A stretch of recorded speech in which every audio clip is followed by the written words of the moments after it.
Spiral of Life Productions presents a reading by author L.A. Marzulli from a portion of his book, Politics, Prophecy, and the Supernatural, The Coming Great Deception and the Luciferian Endgame, Chapter 7, Fallen Angels and Hybrid Offspring. Fallen Angels and Hybrid Offspring. Genesis 6 is an enigmatic chapter, as it portrays the previously referred event, which is so bizarre that most people skip over it, rather than coming to grips with what may be the most horrific chapter in the Bible. If what I and many others who have studied this text in detail believe is true, then this one event was the reason for the biblical deluge, or the flood of Noah, that wiped out every living thing except 8 people and an ark full of animals. Let's examine the text. When men began to increase in number on the earth, and daughters were born to them, the sons of God saw that the daughters of men were beautiful, and they married any of them they chose. Then the Lord said, My spirit will not contend with man forever, for he is mortal. His days will be 120 years. The Nephilim were on earth in those days, and also afterward, when the sons of God went into the daughters of men and had children by them. Genesis 6:1-4, NIV. This passage begs the question, who were the sons of God, and what or who were the Nephilim? Before attempting to answer these questions, it is necessary to examine a quote from the book of Enoch. For those of you who may not be familiar with this book, it is attributed to Enoch, but was penned by someone else, hence the term pseudepigraphical. The Bible actually quotes the book of Enoch in the books of Jude and 1 Peter. It is also alluded to in 1 Corinthians 11:10.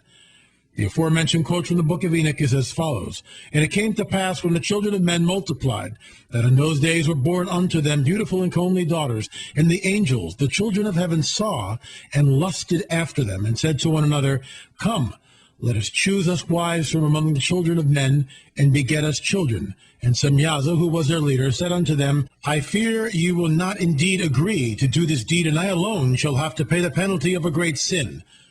And all the fallen angels answered and said, Let us swear an oath, and all bind ourselves by mutual imprecations not to abandon this plan, but to do this thing.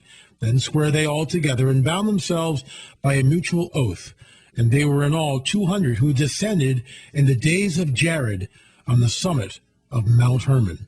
What is interesting in regards to this quote is that the book of Enoch amplifies the Genesis 6 account of angels coming down to earth to engage in sexual relations with the human daughters, and thus producing the Nephilim. This makes one wonder which book came first. While I do not consider the book of Enoch to be canon, that which is a definitive standard, I do think, for the purposes of our discussions, we can appreciate its historicity and its insights into the antediluvian world. That is, the world before the flood. The bottom line is that the Genesis and the Enochian accounts are relating to the same event. What the book of Enoch does is perhaps clarify and throw light on the reference in Genesis to the sons of God. This term, sons of God, has been debated for centuries, but I believe Enoch clarifies any uncertainty by explicitly stating that the sons of God are indeed angels, as the text states. The angels, the children of heaven, saw and lusted. However, there are 2 schools of thought regarding the meaning of the term sons of God.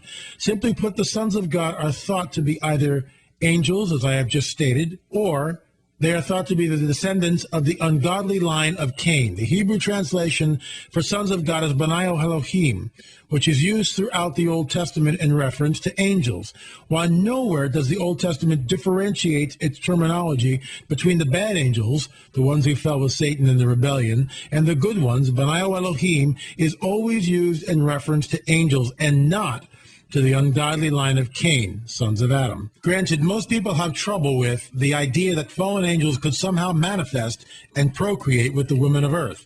However, according to the account of both Genesis and the book of Enoch, this is precisely what happened, and the results were the Nephilim. The word Nephilim comes from the Hebrew word nephal, which means simply fallen one. The Nephilim were not fallen angels, but rather they were hybrids, part human, part angelic, fallen angels. The Nephilim, of course, were never supposed to be created, and in fact, this unholy union between the fallen angels of heaven and the women of earth resulted in the judgment of the Noahic flood. The following is a passage from a late Clarence Larkin. In his book, Rightly Dividing the Word, he states, as further confirmation of this view, angels cohabiting with the women of earth, we have the fact that the offspring of the union of the sons of God and the daughters of men were a race of giants, mighty men, men of renown, as spoken of in Genesis 6:4. Now, the bodily descendants of men have married ungodly women, but their offspring have never been such monstrosities as the offspring of the sons of God and the daughters of men of Noah's day. Therefore, that union must have been of an unnatural character, as is evidenced by the term strange flesh. God could not permit such an abnormal race as the progeny of the union of angels and human beings to exist on the earth. So the outcome of this invasion of the earth by the denizens of the air was the flood, by which the contour and elevation of the antediluvian earth were changed, thus wiping out the Garden of Eden and diminishing the length of human life on earth. Furthermore, an interesting quote that most Bible scholars attribute as coming from the book of Enoch can be found in this short book of Jude, which precedes the book of Revelation in the Bible. Here's the quote from it.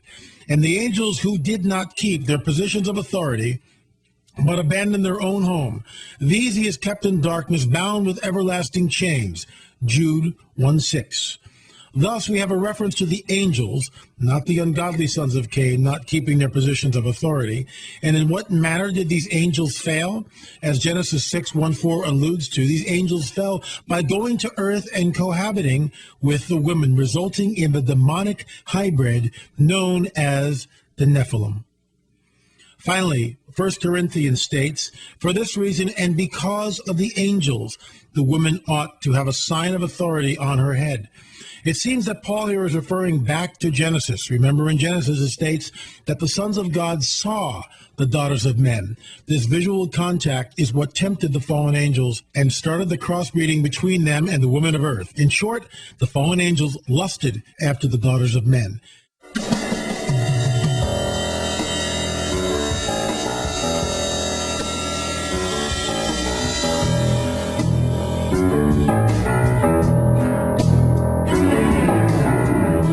Stay tuned for part 2, Fallen Angels and the Nephilim, the specifics. If you're interested in finding more about politics, prophecy, and the supernatural, please go to www.spiraloflife.com, where my daily blog is lamarzulli.wordpress.com.